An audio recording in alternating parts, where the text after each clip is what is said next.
بسم الله الرحمن الرحيم الحمد لله رب العالمين إن الحمد لله نحمده ونستعينه ونستغفره ونعوذ بالله من شرور أنفسنا ومن سيئات أعمالنا من يهده الله فلا مضل له ومن يضلل فلا هادي له أشهد أن لا إله إلا الله وحده لا شريك له وأشهد أن محمدا عبده ورسوله اللهم صل على محمد وعلى آل محمد كما صليت على إبراهيم وعلى آل إبراهيم إنك حميد مجيد اللهم بارك على محمد وعلى آل محمد كما باركت على إبراهيم وعلى آل إبراهيم إنك حميد مجيد ورضى اللهم عن الخلفاء الراشدين والصحابة أجمعين ومن تبعهم بإحسان إلى يوم الدين أما بعد والسلام عليكم ورحمة الله وبركاته. Mes sœurs, mes frères, la grande famille,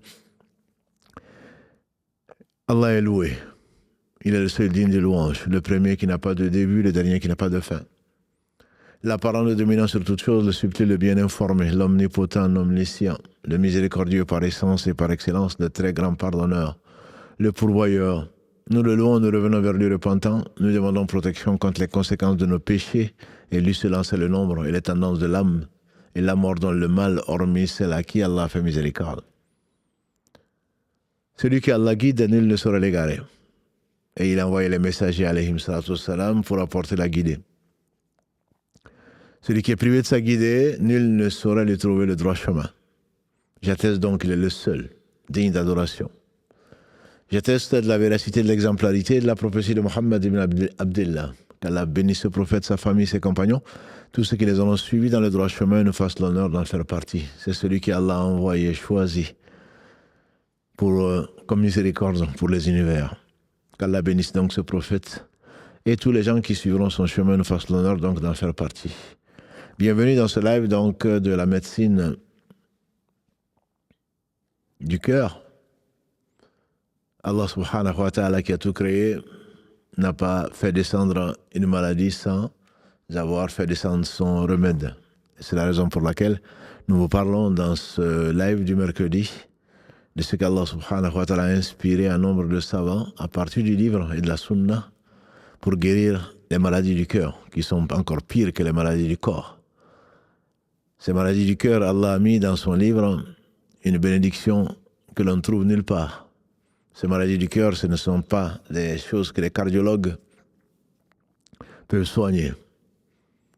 Ce sont les prophètes alayhim salatu salam qui sont les médecins dans ce domaine, et Allah donc a mis dans ce livre un remède pour les croyants, comme il est dit dans le verset 82 de la sourate 17 et de le verset 57 de la sourate 10. Nous le louons pour cela et pour tout le reste. Celui qui a envoyé donc les messagers pour nous montrer le droit chemin qui se distingue de l'erreur. La ikraha fi ddin, qad tabayyana ar-rushdu min al-ghayy. Le verset 256 après la sourate, après le verset Ayatul Kursi 255, le verset 256. Donc, dit il n'y a pas de contrainte en matière de religion. Qad tabayyana ar-rushdu min al-ghayy, le droit chemin se distingue aisément de l'égarement. Allah subhanahu wa ta'ala, comme il a mis dans la bouche de Moussa et Haroun, alayhim as-salam, dans la sourate 20, Taha, verset 50, quand Pharaon, ils ont été s'adresser à Pharaon pour son bien, pour le guider vers le droit chemin, il a dit, mais de quel Seigneur vous parlez? Puisqu'il se prenait pour Dieu. Il dit, Rabbuna, notre Seigneur, est celui qui a créé toutes choses et l'a guidé. Cette guidée donc est une miséricorde, et tout ce que Allah guide nécessairement est guidé, et tout ce qui est privé de sa guidée par sa justice ne saurait être guidé. Donc cette guidée est un des aspects, une manifestation en tout cas, que Allah subhanahu wa ta'ala sauvera donc notre âme ou l'âme de celui qui a été guidé ici-bas comme dans l'au-delà. Notre thème donc aujourd'hui, dans lequel nous sommes dans le 9e épisode, c'est sauver son âme. Sauver son âme, on dirait, pour que Allah sauve notre âme. Mes frères et sœurs, parmi les secrets, si on peut parler de secrets, de la miséricorde d'Allah subhanahu wa ta'ala, donc c'est de nous avoir fait descendre, donner la foi, donner l'islam, nous le faire aimer la foi et préserver ce qui nous permet de conserver notre foi, de connaître notre Seigneur subhanahu wa ta'ala, d'être heureux dans ce bas monde, dans l'au-delà, et en particulier d'avoir préservé le Coran, dans lequel donc il a mis miséricorde et remède. Ibn Qayyim, qu'Allah lui fasse miséricorde, une des références, à n'en point douter, des gens en tout cas de la Sunna et de la Jama'a, en tout ce qui concerne les aspects spirituels, Ibn Qayyim, qu'Allah lui fasse miséricorde, il disait que Allah a fait descendre 114 livres. Et leur contenu, Allah les a résumés dans 4 ans, qui sont, comme vous le savez, la Torah, l'Évangile, les psaumes et le Coran.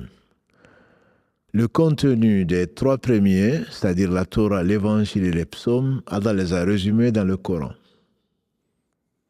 Le Coran, tout son contenu, Allah a résumé dans le Mufassal.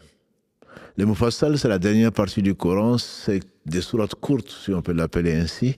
Les savants disent que c'est à partir de la sourate 49 jusqu'à la 114, d'autres disent que c'est à partir de la sourate 50 jusqu'à 114. Allah a résumé tout le Coran dans cette partie Mufassal, détaillée. Et tout le Mufassal a été résumé, et tout le Coran donc, et tous les 114 livres ont été résumés dans la sourate Al-Fatiha, donc celle qui ouvre. Et donc Allah subhanahu wa ta'ala a fait un remède pour les maladies, tant d'un point de vue physique et spirituel surtout. Il disait donc qu'Allah lui fasse miséricorde que toute la Fatiha est résumée dans le verset numéro 4, Iyyaka na'budu wa iyyaka nasta'in. C'est toi seul que nous adorons, c'est toi seul dont nous implorons le secours. Avant de l'invoquer subhanahu wa ta'ala, puisque il nous dit qu'il a divisé la prière en 2 parties. Qui a divisé la prière en 2 parties entre mon serviteur et moi, hadith rapporté par Abu Huraira, car la Grec qui a entendu le prophète sallam dire, notre Seigneur subhanahu wa ta'ala dit, j'ai divisé la prière en 2 parties entre mon serviteur et moi, et mon serviteur aura, donc ce qu'il aura demandé. Quand mon serviteur dit Alhamdulillahi Rabbil Alamin, les louanges, les remerciements, les éloges n'appartiennent qu'à Allah. Allah dit, subhanahu wa ta'ala, mon serviteur m'a louangé ou m'a loué. Quand mon serviteur dit Ar-Rahman Rahim, Allah subhanahu wa ta'ala dit, mon serviteur a fait mon éloge. Et quand il dit Maliki Yawmiddin, Allah dit, mon serviteur m'a glorifié. Et quand il dit Iyyaka na'budu wa iyyaka nasta'in, Allah dit, dans le verset 4, donc Allah dit, ça c'est entre mon serviteur et moi. Et mon serviteur aura, donc ce qu'il aura demandé. Et il a imposé, subhanahu wa ta'ala, que la raka n'est valable pour celui, en tout cas, qui peut réciter cette sourate. Une raka n'est valable que dans la récitation de cette sourate. Le cœur même de l'adoration se retrouve là. Et Allah a promis sa promesse, c'est vrai, que ce que nous allons demander, il va l'accepter. 17 fois par jour, donc, minimum, pour ceux qui veulent faire l'économie. Ceux qui veulent se contenter, et c'est certainement, s'ils sont sincères, Allah, sa promesse, c'est vrai, comme ce bédouin qui est venu trouver le prophète sallam, à quoi tu invites? Il dit, j'invite à attester qu'Allah seul mérite l'adoration, que Mohammed est son messager. Il dit alors, et après, il dit 5 prières par jour jusqu'à la fin du hadith. Il dit, est-ce qu'il y a autre chose après les 5 prières? Il dit, si tu veux.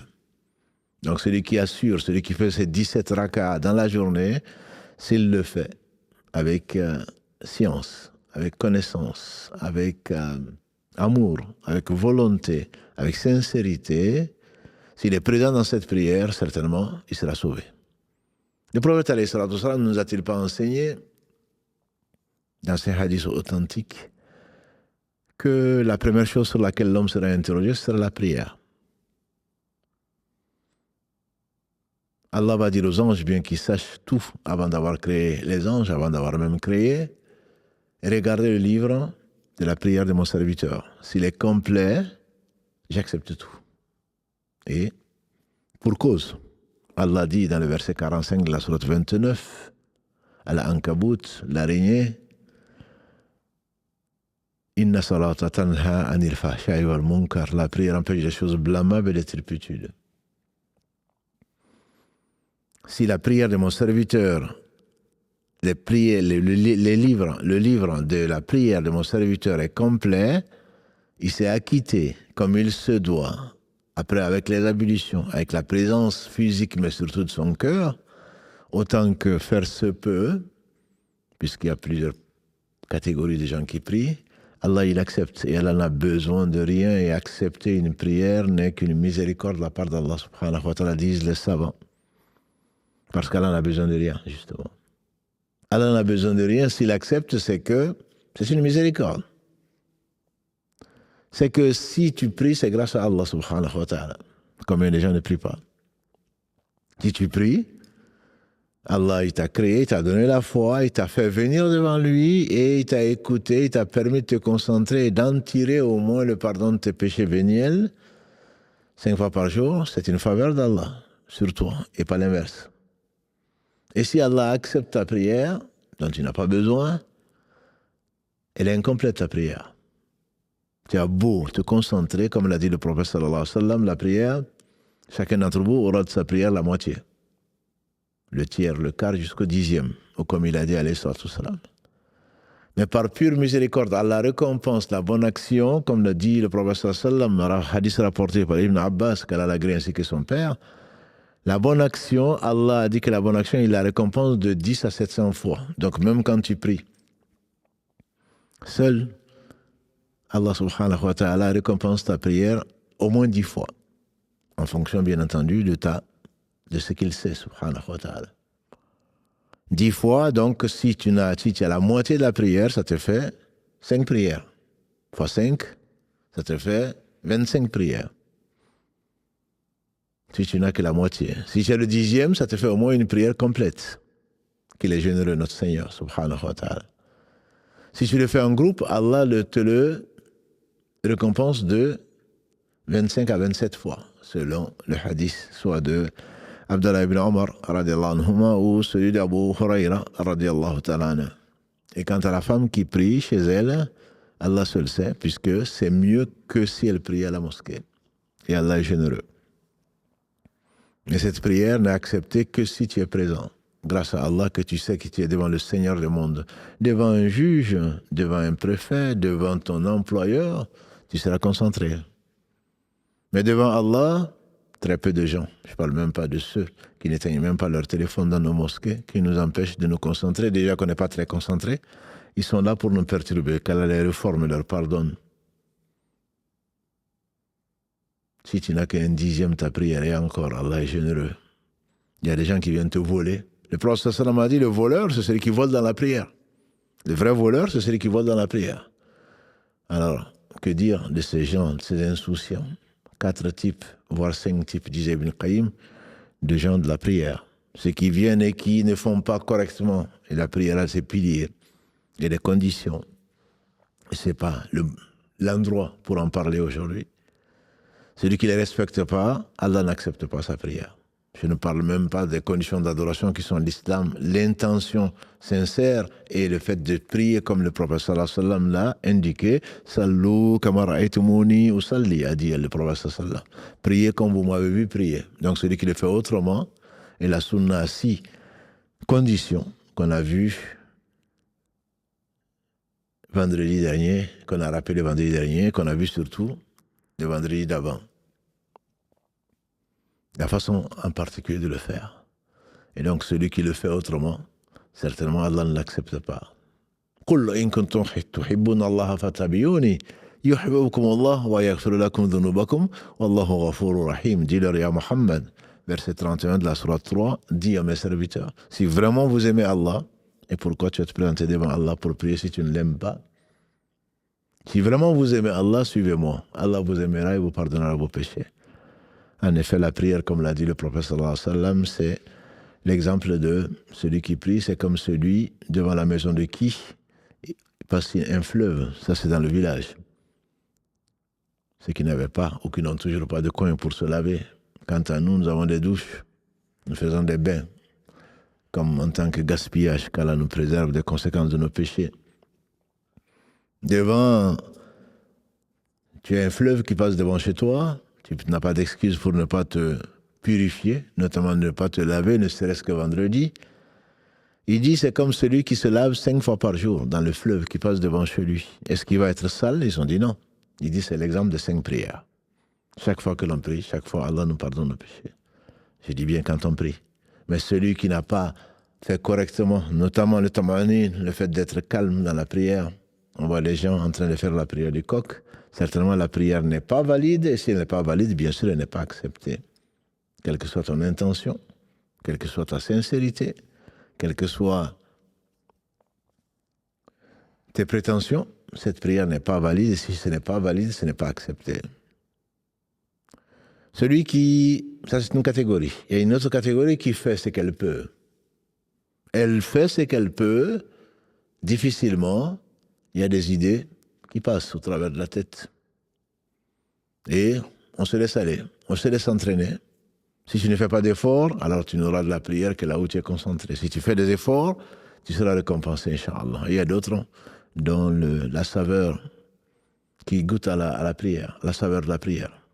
Comme l'a dit le prophète sallallahu, on m'a fait aimer 3 choses dans votre bas monde, mais la prunelle de mes yeux, celle à laquelle je tiens le plus, c'est la prière. Là, c'est un moment, le meilleur moment, je dirais, de ta journée. De te présenter devant ton Seigneur, de chanter sa louange, de lui demander pardon, avec humilité et amour, avec crainte et espoir. Très certainement, après cette prière-là, tu auras été réconforté. Allah bi dhikrillahi tatma'innu al-qulub, n'est-ce pas que par le rappel d'Allah, dit Allah, les cœurs s'apaisent. Verset 28 de la sourate Ar-Ra'd, sourate 13. N'est-ce pas que par le rappel d'Allah, les cœurs s'apaisent. Il dit dans les versets 2 et suivants de la sourate 8, innamal mu'minuna alladhina idha dhukira Allahu wajilat qulubuhum wa idha tuliyat alayhim ayatuhu zadatuhum imana wa ala rabbihim yatawakkalun.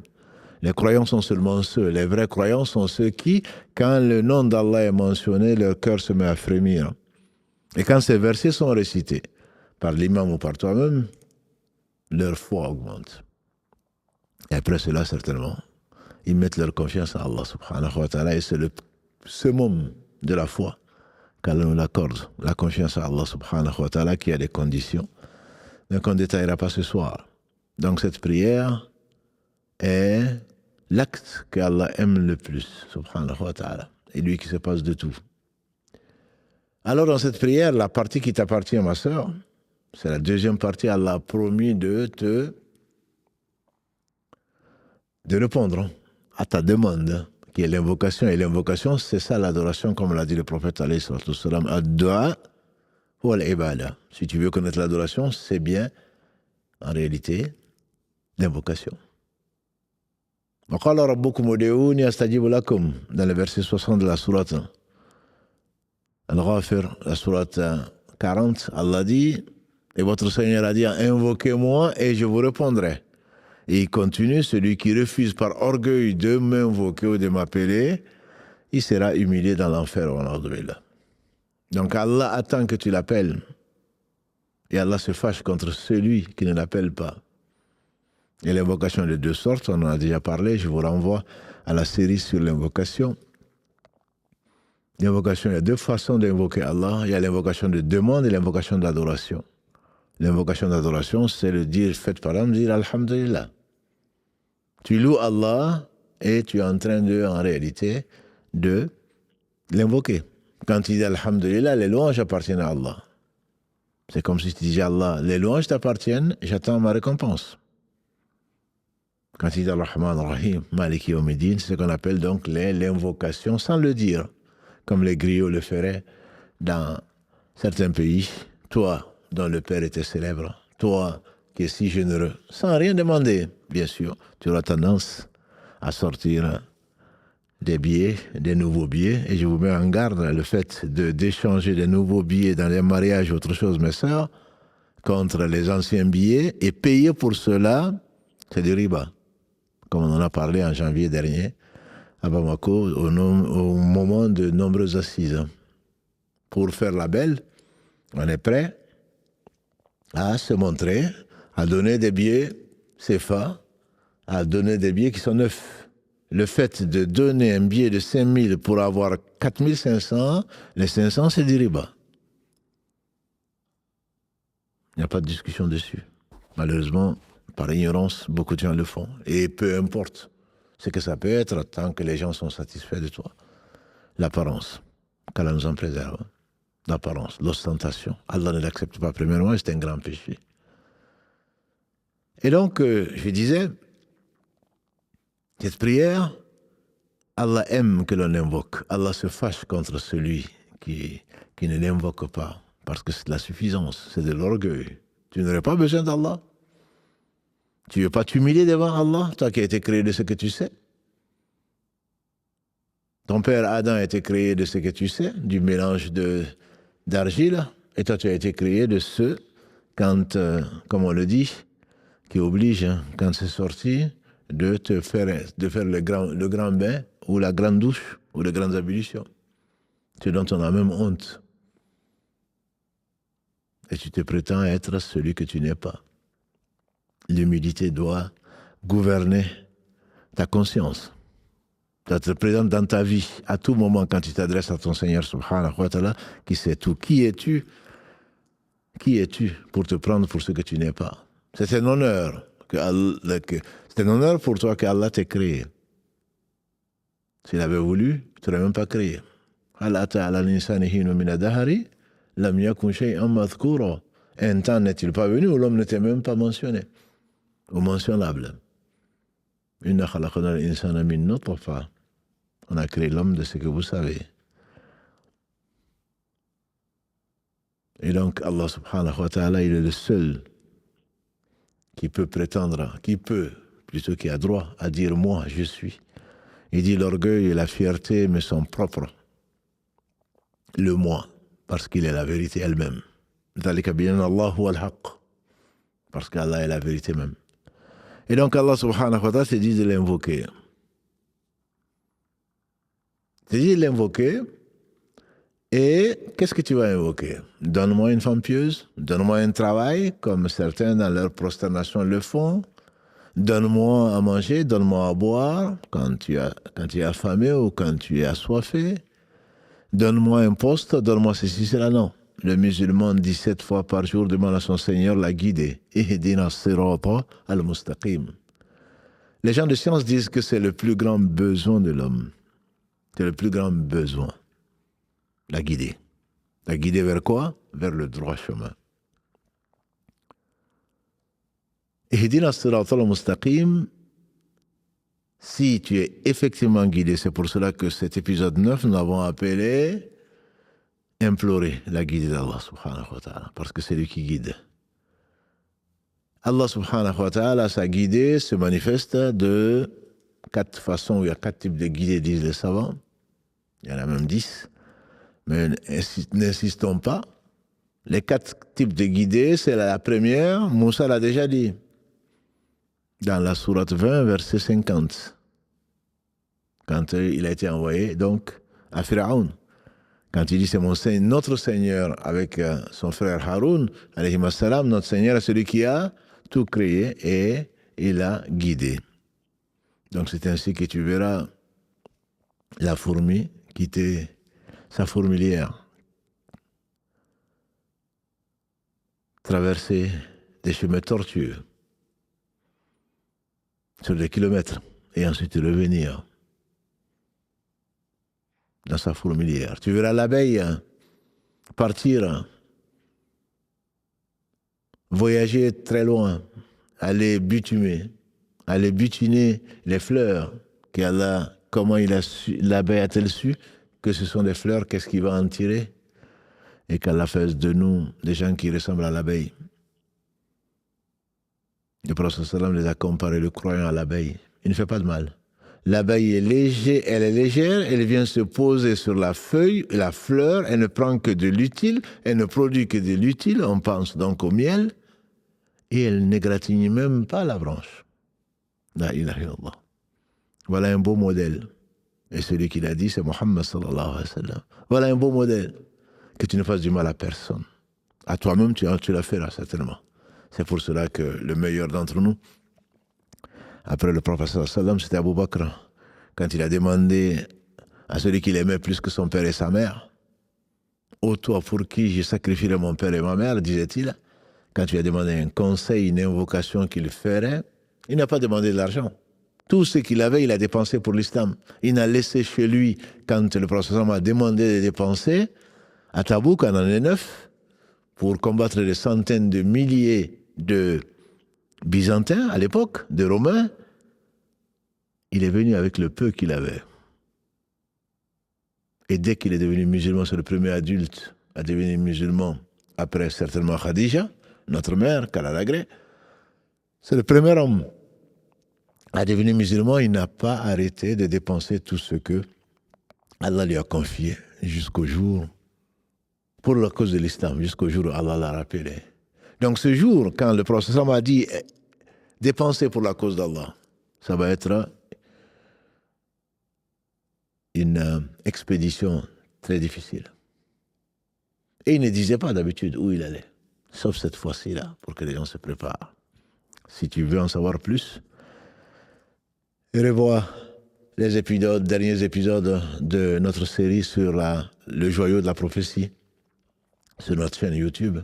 Ou alors, si tu veux un résumé bien plus éloquent, prends la parole d'Allah subhanahu wa ta'ala dans la sourate 9 à Tawbah, où une bonne partie est consacrée à cela, à cette razwa, à cette expédition. Abu Bakr Siddiq, radiallahu ta'ala, quand il est venu et que ce jour-là, sans qu'il le sache, bien sûr, Omar voulait le dépasser. Voilà les musulmans, voilà le croyant. Il voulait dépasser. Ça, c'est une jalousie qui est permise, ce qu'on appelle donc ici l'émulation. Allah dit dans la sourate 83, Al-Mutaffifin, wa fi dhalika falyatanafasil mutanafisun. Pour ce paradis de délices, que les gens rentrent en compétition. Sari'u ila maghfiratin wa sari'u ila maghfiratin min rabbikum. Dans le verset 133 de la sourate 3, Allah dit, et concourez au pardon de votre Seigneur et un paradis plus grand, plus vaste que les cieux et la terre. Il est permis de rentrer en compétition. Et Omar il s'est dit, moi aujourd'hui, je vais dépasser Abu Bakr. Il est toujours premier, moi toujours deuxième. Pour ceux qui connaissent un peu le vélo, ils diront c'est le Polydor. Toujours deuxième, jamais premier. Il dit, moi je vais le dépasser aujourd'hui. C'est la bonne intention. Il a amené la moitié de ses biens qu'il a donné à Allah. Et le prophète de lui dire qu'Allah bénisse ce que tu as donné, bénisse ce que tu as gardé. Et Abu Bakr qui vient avec peu, mais avec beaucoup. Peu par rapport à ce que d'autres ont donné, parce qu'il a toujours donné ce qu'il avait. Et il vient avec peu, il le donne, et le prophète sallam dit, qu'est-ce que tu as laissé chez toi? Il dit, j'ai laissé Allah et son messager chez moi. La confiance absolue à Allah subhanahu wa ta'ala, c'est qu'il lui a valu d'être appelé à Siddiq, le très véridique. Abu Bakr donc demande le très véridique à celui qu'il aimait le plus sur cette terre. Je parle de Muhammad sallallahu alayhi wa sallam. Enseigne-moi une invocation si je la dis dans ma prière. Il a dit, Qul, Allahumma inni zalamtu nafsi, zulman kathiran. كبيرا ولا يغفر الذنوب إلا أنت فاغفر لي مغفرة من عندك وارحمني إنك أنت الغفور الرحيم. Oh Allah, je me suis fait outragement tort. Je te demande donc ton pardon, un pardon vaste que toi seul peux accorder. Donc on se fera forcément du tort en négligeant les droits d'Allah subhanahu wa ta'ala sur nous. Celui qui se rappelle à Allah, qui ne demande pas pardon, celui qui respire, qui ne demande pas pardon, ça a valu une fitna. À Toustani, l'imam Toustani, on dit qu'il aurait dit que chaque respiration exige une demande de pardon d'Allah subhanahu wa ta'ala. Ne vois-tu pas que si tu n'arrives pas à respirer, ce qui te reste à faire? Tu as même une gêne, je dirais, de respiration. C'est à Allah que tu as pensé. Et pourtant, combien d'hectolitres ou combien nous avalons tous les jours. Et si malgré ça, tu oublies Allah, de le remercier, comme on a dit la semaine dernière, le remerciement est dû à Allah subhanahu wa ta'ala. Pour celui, bien entendu, qui se rappelle à Allah souvent. Ça, c'est le croyant. N'est-ce pas un ingrat? Celui à qui Allah donne à respirer, à manger, à boire, la santé, tout ce que tu vois et ce que tu ne vois pas surtout, qui te protège alors que tout est fait pour te détruire. qui t'écarte le malheur alors que toutes les conséquences, toutes les conditions sont réunies pour que tu aies mal, Allah, et quand tu as mal, Allah il te guérit ou il te préserve. Et quand tu es triste, c'est lui qui te rend la joie. Et quand tu es préoccupé, c'est lui qui t'épanouit. Et quand tu as faim, c'est lui qui te donne à manger. Et quand tu as soif, c'est lui qui te donne à boire. Tout lui appartient, n'est-ce pas? Bienheureuse, cette abeille qui n'égratigne même pas la branche. Mes frères, mes sœurs, qu'Allah nous rappelle alors qu'on ne doit qu'à lui, parce qu'on lui devra toujours. Si tu dois à qui que ce soit d'autre, en tant qu'injustice que tu as pris son droit, tu vas le payer. Ton épouse, ton époux, ton frère, ta mère, et ton voisin, musulman, non musulman, un animal, tu vas le payer, à moins que tu reviennes repentant. Cette abeille donc, Allah guide, qui va traverser monts et vallées, des montagnes, et qui va arriver, qui va prendre ce qu'Allah lui a donné et qui va produire du pur. Elle ne consomme que du pur, elle donne du pur et elle ne fait pas de mal. Voilà une très belle parabole. Même pas sur la ramure, même pas sur une feuille. Elle s'y pose, elle prend ce dont elle a besoin et ensuite elle s'en va. Tel doit être notre objectif. Notre objectif doit être celle-là, doit être celui-là. Bref,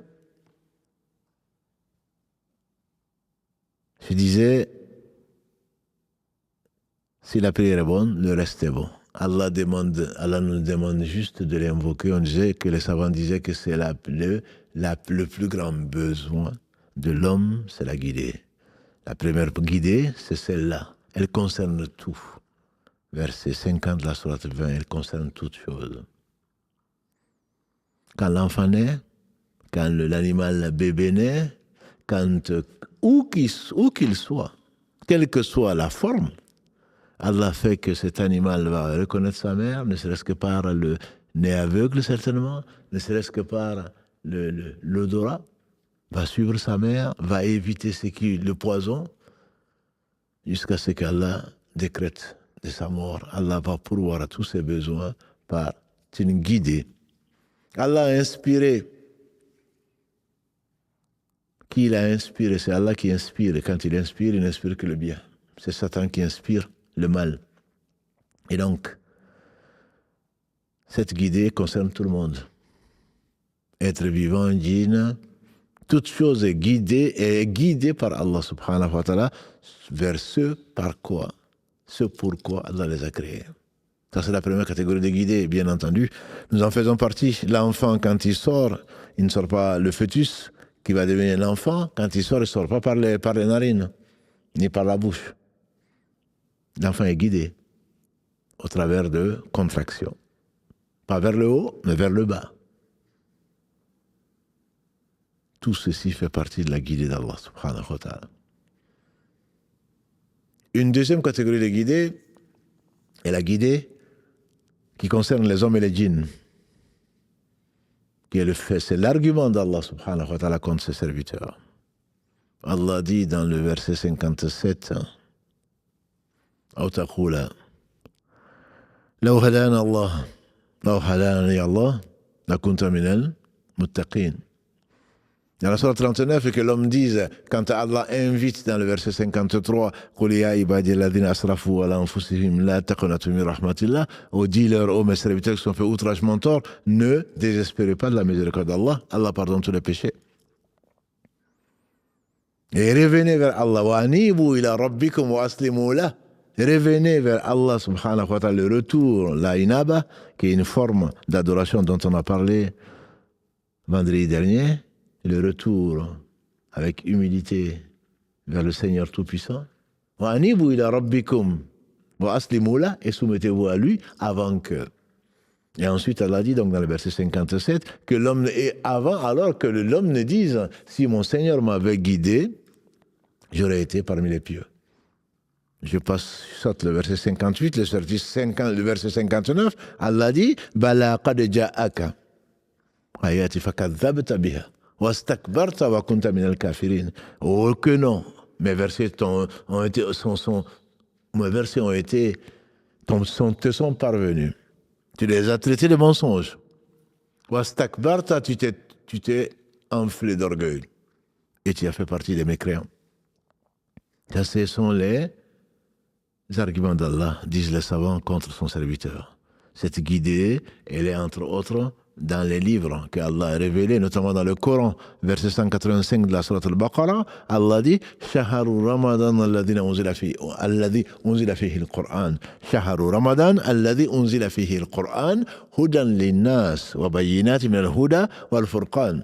C'est pendant le mois de Ramadan que Allah a fait descendre le Coran. Et comme vous le savez certainement, c'est pendant le mois de Ramadan également qu'Allah a fait descendre la Torah avant, à Moussa, après 6 nuits. Pendant le mois de Ramadan qu'Allah a donné les feuilles d'Ibrahim la première nuit de Ramadan. C'est pendant le mois de Ramadan qu'Allah a révélé l'évangile à Jésus. Pas les 4, un seul. À Jésus. Après 13 nuits. C'est pendant le mois de Ramadan qu'Allah a révélé en un bloc. Tous les livres ont été révélés en un bloc, sauf le Coran qui a été révélé en 23 ans. Les psaumes donnés au prophète Daoud, alayhi salatu salam, ont été révélés après 18 nuits du mois de Ramadan, comme l'a dit le prophète sallam. Cette guidée-là, Hudan Linna, c'est une guidée pour les gens. Et pour les djinns, ça ce sont les versets où Allah subhanahu wa ta'ala nous dit qui nous sommes et qui il est surtout. Celui qui connaît Allah, connaît son âme. Celui qui connaît son âme, connaît Allah subhanahu wa ta'ala. Allah est le parfait dans son être, dans ses noms et attributs, dans tous ses actes. Et l'homme, quand il se connaît, il sait qu'il n'était rien.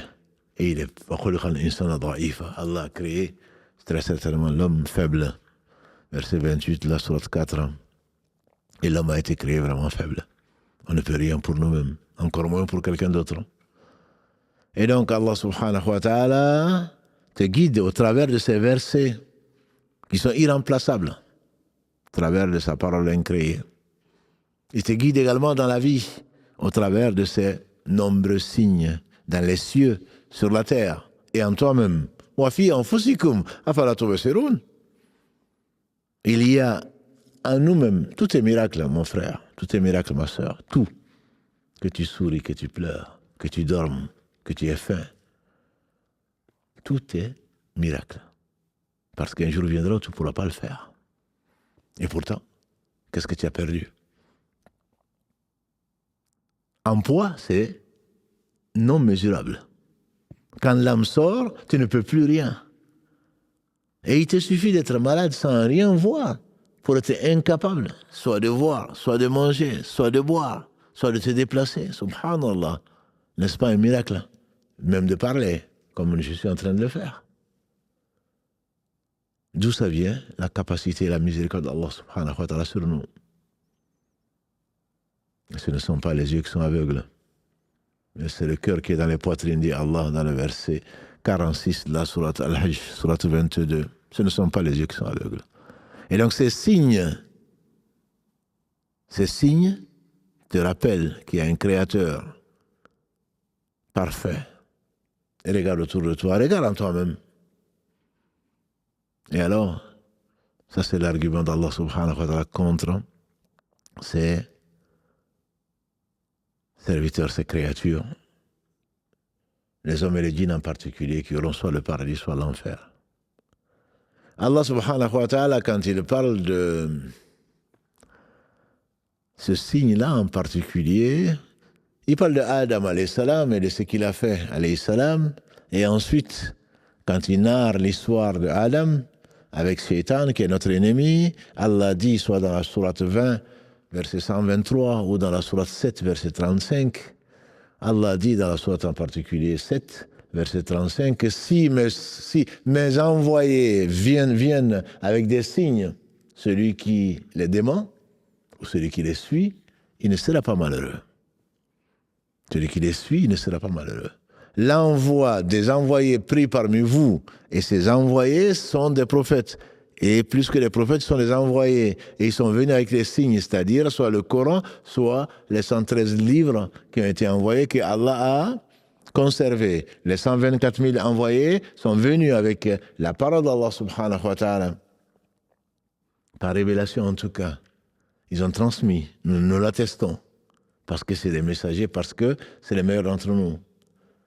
Et donc celui qui les suit, il ne va pas être malheureux. C'est ce que dit Allah également parlant toujours de Adam et des fils d'Adam, dans le verset 123 de la sourate Taha, dans la sourate 20, il rappelle également cela. Donc cette guidée est vers le droit chemin au travers donc, du livre, au travers des envoyés, au travers la guidée elle est générale, pour les djinns comme pour les hommes. Quand tu dis Hidina Sirat al-Mustaqim, tu parles de cette guidée aussi, de nous guider vers le chemin, de nous montrer la vérité, et qu'Allah nous compte parmi ceux qui reconnaissent la vérité et à qui il permet de la suivre. Parce que nombreux sont ceux qui connaissent la vérité, qui ne la suivent pas, et c'est cela que Allah qualifie à la fin de la sourate, donc Al-Fatiha, verset 7, Maghdoub alayhim, ceux qui ont encouru la colère d'Allah subhanahu wa ta'ala. Ils savent, ils ont la science, mais ils ne la pratiquent pas. Ils sont nombreux parmi nos frères et sœurs,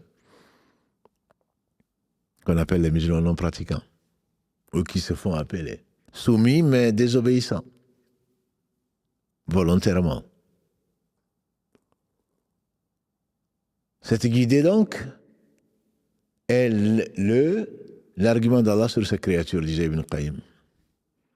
Allah dit dans le verset 115 de la sourate 9, Allah n'a pas égaré un peuple après l'avoir guidé sans lui envoyer les signes pour qu'ils les craignent. Donc ça, ce sont les messagers qui sont venus avec les signes d'Allah subhanahu wa ta'ala. Ensuite, celui qui tourne le dos, Allah le laisse dans son égarement et Allah ne le guide pas. Un peuple pervers, un peuple injuste, un peuple prétentieux, orgueilleux. Allah ne le guide pas. C'est dans ce contexte qu'il faut comprendre celui qui a la guide, nul ne saurait l'égarer. Celui qui est privé de sa guidée, il ne trouvera personne pour le guider, entre autres, dans le verset 17 de la sourate 18. Ma yahdihillahu fahuwa al-muhtad.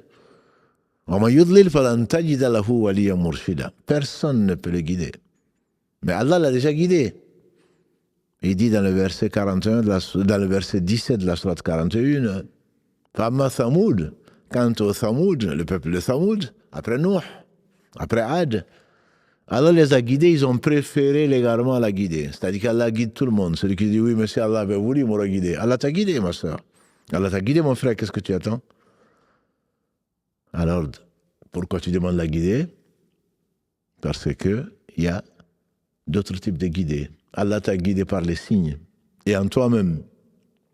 La troisième catégorie de guidés, c'est la guidée donc du tawfiq. Al-Hidayah Tawfiq. C'est la guidée de la réussite. L'autre guidée, les prophètes peuvent le faire. Elle est générale. Disent les savants, c'est non seulement elle est générale parce qu'elle concerne tout le monde. Le pervers comme le pieux. L'homme comme la femme. Le petit comme le grand. Les djinns comme les hommes. Mais elle est également générale, dit le Cheikh Fawzan, parce que le prophète sallam Allah lui dit, et tu guides vers le droit chemin. Verset 52 de la sourate 42, par exemple. Elle est générale. Allah guide, au travers ce qu'il met en nous, au travers ce que tu vois, au travers ce qu'il inspire. C'est Allah qui guide. Tout bien vient d'Allah. Mais en plus de cela, les envoyés guident. Et nous guidons. Toi, tu guides. Tu apprends à quelqu'un la prière, tu apprends à quelqu'un les ablutions, tu apprends à quelqu'un à connaître Allah, tu enseignes du bien. Allah t'associe à cette guidée, qui est la guidée donc générale, qu'on appelle Hidayah, al-Irshad, la guidée d'orientation. Quant à ce que tu demandes 17 fois par jour, c'est pas seulement d'être orienté vers la guidée, de te montrer le chemin, mais c'est également de pouvoir emprunter ce chemin-là. Et c'est ce qu'on appelle Al-Hidayah Al-Tawfiq, de la réussite. Guidée qui te permettra, grâce à Allah subhanahu wa ta'ala, de le connaître, de l'aimer, d'apprendre ce qu'il aime, de suivre le chemin et d'être constant sur ce chemin. et de t'écarter de ce qu'il a interdit pour ton bien et de faire ce qu'il a ordonné pour ton bien. C'est ce qu'on appelle al-hidayah at-tawfiq. De te faire aimer la foi et de l'enjoliver dans ton cœur et de te faire détester la désobéissance, la transgression et toute forme de péché. Tout ceci, c'est une faveur d'Allah que tu ne vois pas. Mais si tu as goûté à la foi, tu sais de quoi je parle. Si tu n'as pas goûté à la foi, qu'Allah subhanahu wa ta'ala nous la fasse goûter, parce qu'elle a une saveur.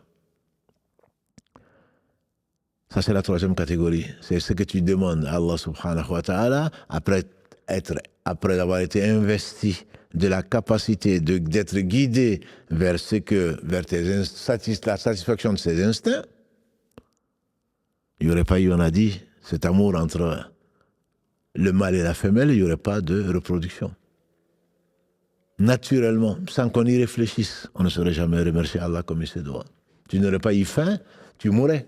Tu n'aurais pas eu soif, n'as-tu pas vu que les personnes âgées, notamment dans les EHPAD, on les oblige, quand il fait chaud en particulier, on les oblige à boire. Parce qu'ils sentent même pas, elles ne sentent même pas cette envie de boire. Et se déshydratent sans le savoir. Et bien sûr, ça conduit à la mort. On oblige ces personnes à manger parce qu'elles n'ont même plus envie de manger.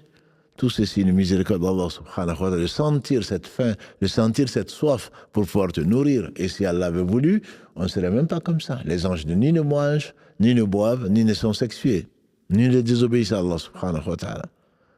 Ça, c'est la troisième catégorie que nous recherchons. C'est pour cela que nous demandons 17 fois par jour à Allah subhanahu wa ta'ala de nous guider vers le droit chemin. Sur le droit chemin également. Quatrième guidée, c'est celle, Inch'Allah, qu'on connaîtra.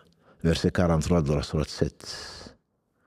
Quand les habitants du paradis rentreront au paradis, ils diront Alhamdulillahi alladhi hadana li hadha wa ma kunna linahtadiya lawla an hadana Allah. Alhamdulillah, qui nous a guidés vers ça, vers ce paradis. On n'aurait pas été guidés, on n'aurait pas su nous guider si Allah ne nous avait pas guidés. Et donc, cette guidée, la quatrième, est à savoir, et on prie Allah subhanahu wa ta'ala de nous guider vers le chemin. Donc, sur ce chemin, chacun va voir ses palais. Le prophète sallallahu alayhi wa sallam, qu'est-ce qu'il a dit? Au paradis, chacun reconnaîtra ses palais comme vous reconnaissez aujourd'hui vos maisons. Tu n'as pas besoin de GPS, tu n'as pas besoin de Google Maps. Tu rentres au paradis, tu sais exactement comme si tu étais né. Chacun va connaître ses places. Il ne va pas demander, mais tu t'es trompé? Non, je suis désolé, ce n'est pas chez toi. Chez toi, c'est là-bas. Ça, c'est chez moi. Et personne ne viendra te déranger. Ne te visiteront que ceux qui sont plus bas que toi. Et que tu vas souhaiter qu'Allah subhanahu wa ta'ala fasse monter. Qu'Allah fasse sortir de nous mieux que nous pour que le niveau augmente. Parce qu'il n'y aura pas de malheureux au paradis, qu'Allah nous compte parmi ses habitants. Ça, c'est la quatrième catégorie de guidée sur laquelle nous insistons.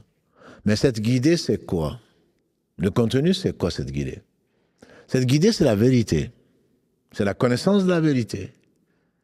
C'est agir par rapport à ce que tu sais. C'est être constant sur cette vérité-là. On peut connaître la vérité et ne pas la suivre. C'est ce qu'on appelle les gens qui ont encouru la colère d'Allah. Que Allah maudit et que tous les maudisseurs maudissent. Si seulement ils pouvaient le savoir. Mon frère, ma soeur, si tu fais partie des gens qui connaissent et qui ne pratiquent pas, je crains que tu en fasses partie. C'est de connaître la vérité. C'est de suivre la vérité et ne pas suivre tes passions, ni les paroles des uns et des autres, ou leurs opinions. Allah a dit, ça suffit. C'est ça la science. Qala Allah, qala Rasulullah sallallahu alayhi wa sallam, qala sahaba. La vérité, c'est Allah a dit, le messager a dit, les compagnons, ils ont dit. Et on prend de tout le monde, on laisse de tout le monde, sauf celui qui habite donc, dans cette tombe avec ses deux compagnons à Médine. Je pense bien sûr au prophète sallallahu alayhi wa sallam. Il ne parlait pas de lui-même.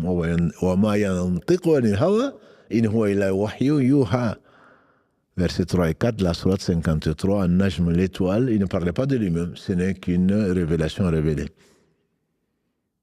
Et donc, la vérité, il faut la connaître. Tu vas la trouver où? Pas dans un livre de philosophie. Pas de ce que les gens vont t'enseigner. Tu vas la trouver, c'est pour cela que la référence est restée là toujours pour le croyant, en tout cas le livre d'Allah, qui a pu être la Torah, l'évangile, et qu'Allah a tout résumé dans la Fatiha, qui est dans le livre d'Allah subhanahu wa ta'ala, qu'il a préservé. Inna nahnu nazzalna dhikra wa inna lahu lahafidhun. Dans le verset 9 de la sourate 15, Al-Hijra, Allah a dit, c'est nous qui avons fait descendre le livre, ou plutôt le rappel, qui est un des noms du livre, et c'est nous qui nous chargeons de le conserver. Ihdina as-sirata al-mustaqim. Et donc, cette vérité, la connaître ne suffit pas. Wal asr, inna l'insana lafi khusrin. Allah jure par le temps et jure par ce qu'il veut. Nous, on ne peut jurer que par lui, subhanahu wa ta'ala, par ses attributs, par ses créatures, jamais par ses créatures, toujours par Allah. Bi Rabbil Kaaba, et je jure par le Seigneur de cette maison. Faliya'budu Rabb hadha al-bayt, qu'ils adorent le Seigneur de cette maison, pas cette maison. Qui n'adore pas cette maison, qui n'adore pas le prophète sallam, qui n'adore pas les djinns, qui n'adore pas l'ange Gabriel, qui n'adore pas des créatures, qui adore le Seigneur de ces créatures, qui est le seul digne d'adoration, subhanahu wa ta'ala. Faliya'budu Rabb hadha al-bayt. Quand des gens vont presque se suicider à vouloir absolument embrasser la pierre noire, et que celui qui connaissait, en tout cas beaucoup mieux que nous, son seigneur Omar ibn Khattab, qui disait aux pierres, je sais que tu n'es qu'une pierre, si je n'avais pas vu le prophète sallam t'embrasser, je ne t'aurais pas embrassé. Et donc ce Seigneur de toutes choses t'invite à suivre donc ce droit chemin. Pourquoi sur ce droit chemin? On a dit c'est le plus grand besoin. Allah jure par le temps, l'homme est en perdition. Il n'est pas seulement perdu.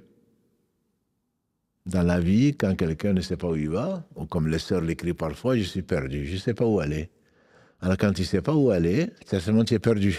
Celui qui n'a pas de science, celui qui est dans une jungle, celui qui est quelque part, qui ne sait pas où aller, on appelle ça quelqu'un est perdu. Allah dit, la fille khusrin, l'homme est dans la perdition. Il n'est pas seulement perdu, mais il est en train de se perdre. Et continue à se perdre, il a ladina amanu, sauf ceux qui ont cru. Qu'est-ce que ça veut dire, il a ladina amanu? C'est ceux qui ont cru en quoi? En connaissance de cause. La science par laquelle Allah a privilégié Adam alayhi salam aux anges. Et il a ordonné aux anges de se prosterner devant Adam. Wa idh qulna lil malaika sujudu li Adam. Comme on le dit dans de très nombreux versets, entre autres, surat al-Baqarah, surat al-Hijra, surat Taha, surat al-A'raf, surat al-Kahf, dans de nombreux surat al-Nunar, ce premier conflit qui a abouti à notre venue sur cette terre pour nous éprouver. Il y a des amanu, sauf ceux qui ont su et qui ont cru avec certitude basée sur leur science. Donc qui ont traduit Sirat al-Mustaqim, et Ihdina Sirat al-Mustaqim, c'est être guidé par la science sur ce chemin, par la science, et de faire les actes. Il y a des amanu wa amilu salihati, sauf les croyants qui ont fait de bonnes œuvres. On se prétend croyant et on refuse de faire de bonnes œuvres. Alors tu es en perdition. C'est Allah qui jure. L'imam Shafi'i, on lui fait dire que si Allah n'avait révélé que cette sourate, ça aurait suffi pour guider les gens. Tu es en perdition, tu seras en perdition tant que tu ne feras pas de bonnes œuvres qui vont accompagner, qui vont témoigner ta foi. Et qui s'enjoignent la vérité. Que tu fasses parvenir cette guidée. Et tu fais partie donc de cette guidée générale. Mais la guidée particulière, c'est celle donc que nous avons dit, qui est exclusive à Allah, qui dit à son prophète sallallahu alayhi wa sallam, verset 56 de la sourate 28, « Innaka la tahdi man ahbabt, walakin Allah yahdi man yasha » Ya Muhammad, tu ne saurais guider qui tu veux, qui tu aimes plutôt. C'est Allah qui guide qui il veut. Là, c'est exclusif. C'est Allah seul qui guide. Personne, ni un prophète, ni un ange, encore moins un marabout, ne pourrait t'amener vers le droit chemin. C'est la guidée vient d'Allah. C'est pour cela que on va demander la guidée à Allah subhanahu wa ta'ala. Par son aide, par sa miséricorde, Allah guide. Il guide qui il veut. Et celui qui est guidé, c'est le bien guidé. وَتَوَاصَوْا بِالْحَقِّ, donc s'enjoindre la vérité. Donc il faut la connaître, il faut la mettre en pratique, il faut l'échanger avec les gens que tu aimes, même avec les gens que tu n'aimes pas. Il faut leur souhaiter le bien, il faut leur montrer le bien pour que tu fasses partie des gens qui seront sauvés au jour du jugement dernier. Mais ça, on le verra, Inch'Allah, dans un autre épisode. Ordonner le bien et interdire le mal. وَتَوَاصَوْا بِالصَّبْرِ, et que tu sois constant, malgré les épreuves que tu vas avoir. Quand tu appelles le bien, ya qawmi, tu appelles les gens au bien, ils t'appellent. Tu appelles le bien au sauvetage et ils t'appellent vers l'enfer. Tu leur fais connaître Allah, tu leur fais connaître le jour du jugement dernier au travers de la révélation et ils te proposent quoi? Ce chevreau mort qui est la vie de ce beau monde. Bah, tout le monde fait ça. Et si tu ne fais pas ça, et tu ne profites pas de ta vie, et toi tu ne comprends pas, et tu es un extrémiste, et je ne sais quoi d'autre, parce que tu as préféré la vie de l'au-delà, la vie de ce bas monde-là. Tu les appelles au bien, ils n'ont pas mieux à faire que de t'appeler vers le mal, l'enfer ou l'adoubillah. Et Allah, qu'Allah te sauve. Qu'Allah sauve ton âme en suivant ce droit chemin-là. Ce chemin, il est droit. Les savants disent Sirata al-Mustaqim, Sirata, on a pris ça d'une autre langue que l'arabe, mais les arabes l'ont arabisé pour dire Sirata, c'est-à-dire le chemin. Il y en a un seul. Allah dit, dans le verset 153 de la sourate 6, An'am, les bestiaux, وَأَنَّ هَذَا صِرَاطِي مُسْتَقِيمًا فَاتَّبِعُوا وَلَا تَتَّبِعُوا السُّبُلَ فَتَفَرَّقَ بِكُمْ عَنْ سَبِيلِهِ. Voilà mon chemin. Anna hadha, et certes ce chemin-là, Anna hadha sirati, voilà mon chemin. Mustaqima, qui est tout droit. Fattabi'u, suivez ce chemin droit. Allah, dans sa miséricorde, a voulu que ce soit un seul chemin. Et méfiez-vous des sentiers. Le chemin, il est droit. Il n'est pas tortueux. Ce n'est pas des routes de montagne, ce n'est pas des bifurcations, ce n'est pas de « viens, je te donne un secret, rentre dans ma secte ». C'est nous qui vont le dire. C'est nous qui le connaissons ça. Celui qui a ça, il va rentrer au paradis. Alors, c'est un secret que tu as. Tu veux avoir des adeptes dans ta secte? Non. Sirati, le chemin d'Allah, c'est un chemin qui est droit, c'est-à-dire qui est vaste. Tout le monde a la place dedans, ce n'est pas caché. Ce n'est pas le secret. Ah, moi, je détiens le nom suprême d'Allah. Ah ouais? Qu'est-ce que tu en sais? Les gens, mes partisans, ce chemin serait-il droit? Non, ce sont des sentiers. Celui qui t'appelle à un groupe et qui t'appelle dans des réunions, dans des maisons, dans je ne sais quoi d'autre, et dans des moments particuliers, celui-là, il ment sur Allah, subhanahu wa ta'ala. Le prophète sallallahu alayhi wa sallam, il a dit, je vous l'ai laissé. Un chemin clair de jour comme de nuit ne s'en détournera que le halik, celui qui est perdu. Viens, je vais te donner une faïda. Moi, je le connais, mais je ne dis pas à tout le monde. Ceci, serait-il un chemin droit? Non. Le chemin droit, il est vaste. Il n'est pas tortueux. Il est plan. Il est tout droit. Ce n'est pas à côté. Si tu fais ça, si tu as tel wird, tu as tel ceci, tu vas être sauvé. Le prophète sallam, c'est ce qu'il a dit. Il a fait parvenir un message clair. Ne s'en détournera que le perdu, le malheureux. De jour comme de nuit, lequel c'est? Il a dit, le livre d'Allah et ma sunna. Ce ne sont pas des sentiers. Ce ne sont pas des gens qui se disent alliés d'Allah. Allah vous aurait choisi par génération, par généalogie, parce que je descends d'un tel, parce qu'on m'a confié ce secret-là. Non. Le prophète a menacé celui qui a la vérité et qui la tait. Au jour du jour de il viendra avec un museau. Il sera muselé comme un chien dangereux qui sera muselé parce qu'il n'a pas dit ce qu'Allah a révélé, il l'a caché. Un compagnon du prophète sallam dit, avant de mourir, celui qui dit la ilaha illallah, sincèrement, rentrera au paradis, quelles que fussent ses œuvres. Il avait peur de le dire pour que les gens ne se contentent de ça. Mais quand il s'est rappelé ce hadith, avant de mourir, il a préféré le dire. Parce qu'il craignait de comparer devant son Seigneur en ayant caché. Le prophète n'a rien caché. Celui qui dit qu'il a caché quelque chose, certainement a menti sur lui. Et celui qui ment expressément sur lui, il peut réserver sa place en enfer. Donc ce chemin, il est droit. C'est ce que tu demandes 17 fois par jour, parce que tu en as besoin. Si tu suis ce chemin qui est clair de jour comme de nuit, qui est éclairé par la révélation, très certainement tu seras heureux dans ce bas monde, dans l'au-delà. Et Allah dit dans le verset 123, donc de la sourate 20, celui qui, quand je vais envoyer, celui qui suit m'a guidé, ne sera pas malheureux.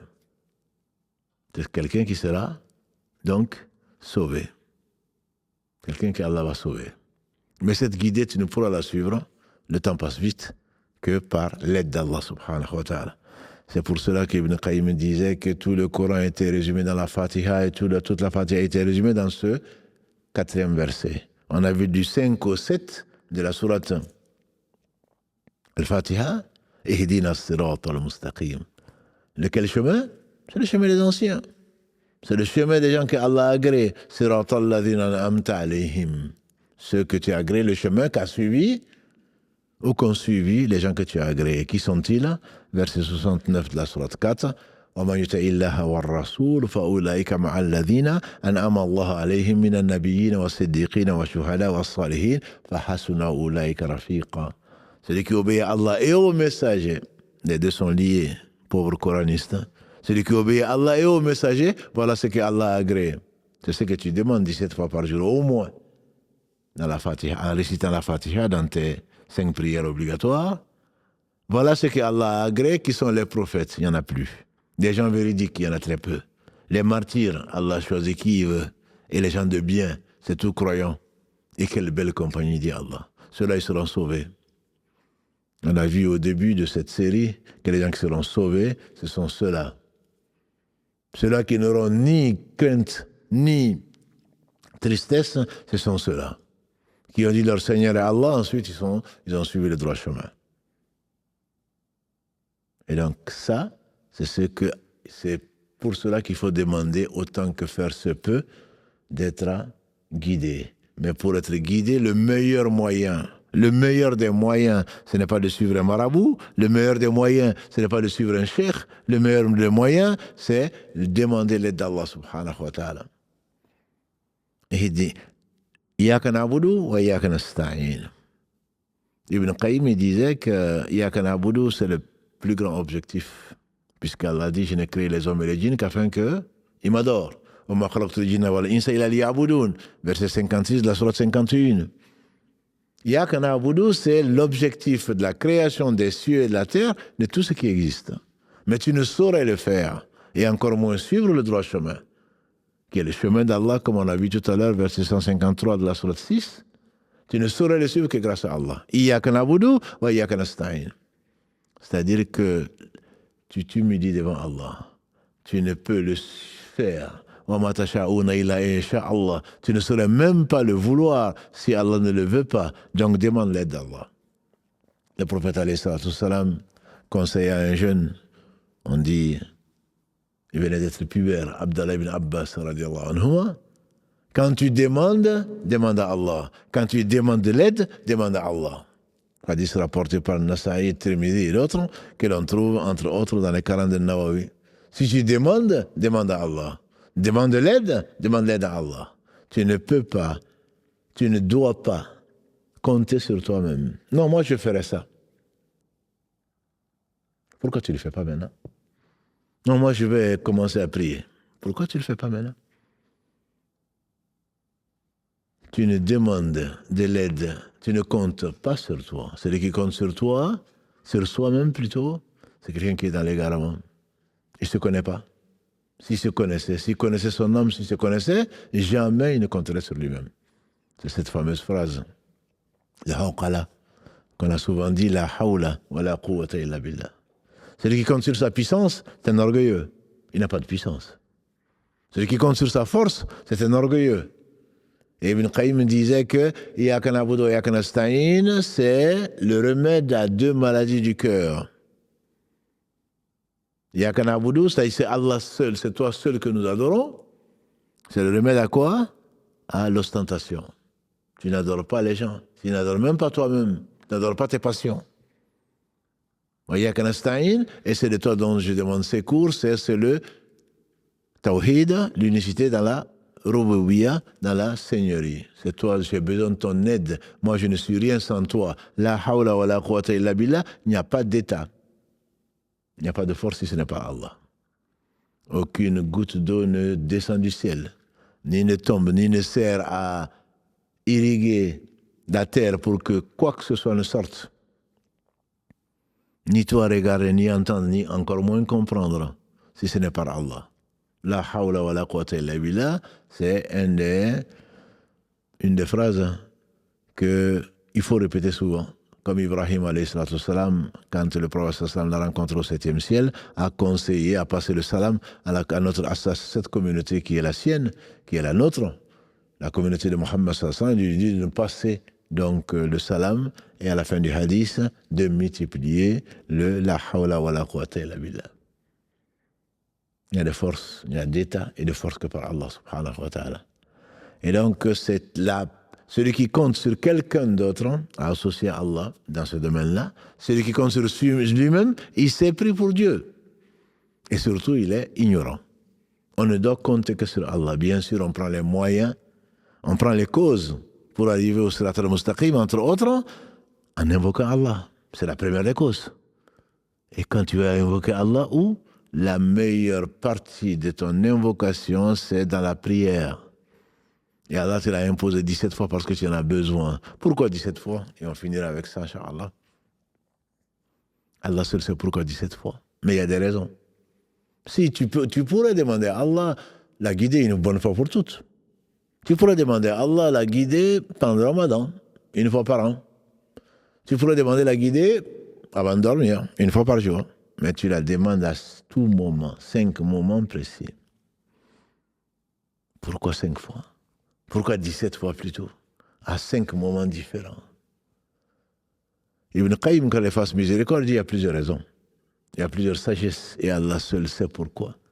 Toujours est-il que c'est le plus grand besoin. Tu dois demander la guidée pour des choses qui t'ont faites et dont il manquait de la science, de la sincérité, de la volonté. Et donc, pour cela, demander la guidée, c'est demander la guidée vers le repentir, qu'on verra également, Inch'Allah. Un des moyens de sauver son âme.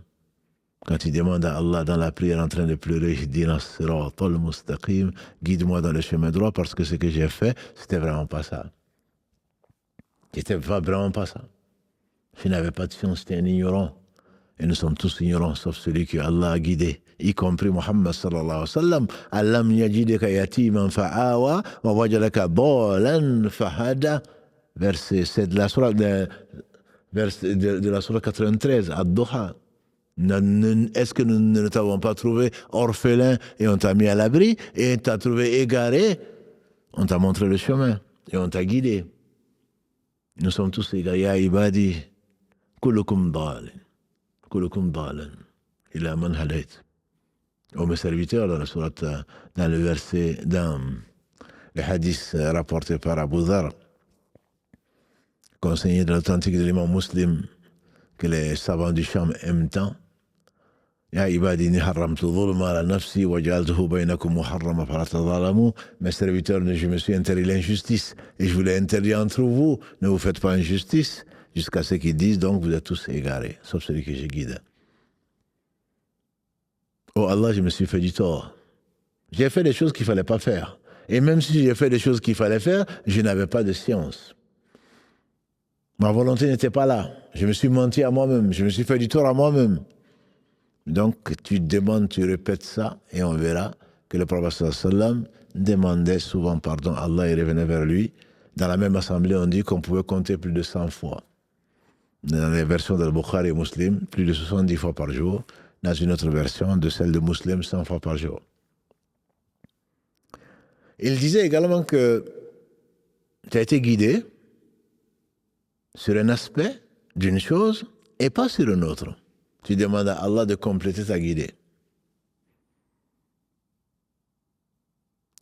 tu as été guidé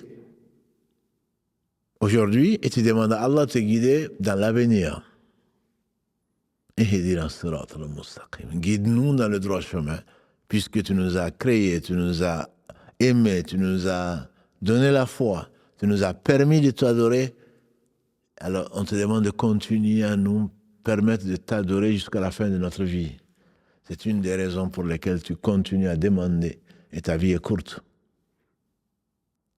Il dit on demande la guider parce qu'on a fait des choses en étant avec la mauvaise croyance. On demande à Allah de nous donner la bonne connaissance des choses pour qu'il accepte ce que nous avons, qu'on aille vers la connaissance, la science, pour se rapprocher de lui. On demande la guider plusieurs fois. On demande à Allah de nous guider avec constance. Nous sommes aujourd'hui guidés, pense Laurent, celui qui invoque Allah. Mais combien de gens ont prié et ils ont arrêté? Combien de gens ont fait du bien, ensuite ils ont changé de veste? Combien de gens faisaient ceci, ils l'ont abandonné dans les bonnes actions? Combien de gens ne faisaient pas ça et ils sont dessus? Donc c'est que l'on doit craindre le plus, c'est la fin. Et comme l'a dit le prophète sallam, c'est que les actes qu'Allah aime le plus, c'est les actes qui continuent, qui sont constants, même si c'est peu. On peut commencer, bien commencer et mal finir. Et Allah seul sait. Ceci ne fait que traduire la non-sincérité. Il dit, on demande à Allah subhanahu wa ta'ala par rapport à des choses qu'on n'a pas pu faire. Parce qu'on n'en avait pas le pouvoir, alors qu'on en avait la volonté. Combien d'entre nous se croient sincères? J'aime Allah, j'aime faire ceci, et on n'y arrive pas. Il dit, on demande la guidée d'Allah subhanahu wa ta'ala pour des choses dont on n'a même pas la capacité, ou des choses dont on n'a ni capacité ni volonté. Qu'Allah nous inspire, qui nous permet d'avoir la volonté de faire des choses qu'il aime. Et ça ne suffit pas, la volonté, également pour faire des choses quand on a la volonté de nous permettre de faire ces choses-là. Et bien d'autres. Il donne au moins 9 sagesse, et ce ne sont pas les seuls. Allah seul sait, Allah seul est savant. Et donc, c'est le fait de demander, c'est toujours avec l'aide d'Allah. Iyaka na'budu wa iyaka nasta'in. Celui qui pense qu'il peut aller vers Allah par lui-même est un orgueilleux. Et surtout, c'est un ignorant. Si tu connaissais Allah, tu sauras très certainement, ou tu aurais su, que tu ne peux adorer Allah que grâce à Allah. Et donc, l'aide d'Allah est indispensable. On a besoin d'Allah. On ne peut pas se passer d'Allah, disait mieux que moi, le temps d'un clin d'œil. L'aide d'Allah, tu en as besoin absolument tout le temps, et bien plus que ce que tu penses. Quand tu demandes l'aide d'Allah, ce n'est qu'un moment où tu es conscient que tu as besoin d'Allah. Mais en réalité, tu as besoin d'Allah tout le temps. Absolument tout le temps. Pour te taire quand il faut, quand on a parlé de la langue, pour parler quand il faut, pour manger, pour boire, pour respirer, pour regarder, pour écouter, tout, absolument. Pour marcher, pour t'arrêter, pour te coucher, pour dormir, tu as besoin d'Allah tout le temps, si seulement on pouvait en être conscient. Et c'est peut-être pour ça que, comme la semaine dernière on a dit, on ne saurait jamais remercier Allah comme il se doit. Qu'Allah nous incite, comme l'a dit le prophète sallallahu alayhi wa sallam, Ya Mu'adh wallahi wa que je t'aime, ne néglige pas à la fin de chaque prière de dire Allahumma inni ala dhikrika wa shukrika wa husni ibadatik. Oh Allah, inspire-moi ton rappel de te remercier et de parfaire ton adoration. C'est ce qu'on demande à Allah subhanahu wa ta'ala pour moi, pour Karim, pour vous tous, et en me remerciant Allah, en vous remerciant pour votre attention, en vous remerciant pour votre confiance, comme on le dit souvent, et Allah sait que c'est sincère. Qu'Allah subhanahu wa ta'ala nous guide jusqu'à notre mort sur le droit chemin, jusqu'à ce qu'on arrive et qu'on dise Alhamdulillahi alladhi hadana li hadha au paradis. Wa ma kunna linahtadiya, nous en sommes convaincus qu'on n'aurait certainement pas pu être. Alhamdulillahi alladhi hadana li hadha wa ma kunna linahtadiya lawla, si Allah ne nous avait pas guidés vers ces maisons du paradis, qu'Allah nous l'accorde, qu'Allah nous fasse rentrer au paradis, sans nous demander des comptes, qu'Allah fasse que notre meilleur jour soit le jour de sa rencontre, que les meilleures de nos œuvres soient nos dernières œuvres. Allah subhanahu ne nous prive pas de la contemplation de sa noble face subhanahu wa ta'ala, qu'il n'accorde bien sûr qu'aux bienheureux, qu'Allah nous compte parmi ceux-là, parmi lesquels Mohammed ibn Abdillah, le meilleur des hommes, celui qui sera le plus honoré dans le bas monde, où Allah va lui donner ce qu'il ne donnera à personne, la possibilité d'intercéder pour trancher les différends. Qu'Allah bénisse donc ce prophète, sa famille, ses compagnons, tous ceux qui les auront suivis dans le droit chemin, et sauve nos âmes, qu'Allah sauve nos âmes. Il est le seul à sauver. Qu'Allah nous guide. Celui qui Allah guide, nul ne saurait l'égarer. Celui qui est privé de sa guidée, nul ne saurait lui montrer le droit chemin. Qu'Allah bénisse donc ce prophète, sa famille, ses compagnons, tous ceux qui les auront suivis plutôt dans le droit chemin, et nous fasse l'honneur d'en faire partie. Notre prochain rendez-vous, Inch'Allah, c'est vendredi. Le sujet, vous le connaissez déjà, c'est l'intelligence artificielle. ChatGPT n'est pas la seule. On en parlera, Inch'Allah, avec des frères qui connaissent le domaine et avec des exemples concrets et avec des conseils que les savants nous donnent dans ce domaine-là. Barakallahu fikum, subhanakallahumma bihamdika, ashhadu an la ilaha illa anta, astaghfiruka wa atubu ilayk. سبحان ربك رب العزة أما يصفون والسلام على المرسلين والحمد لله رب العالمين والسلام عليكم ورحمة الله وبركاته.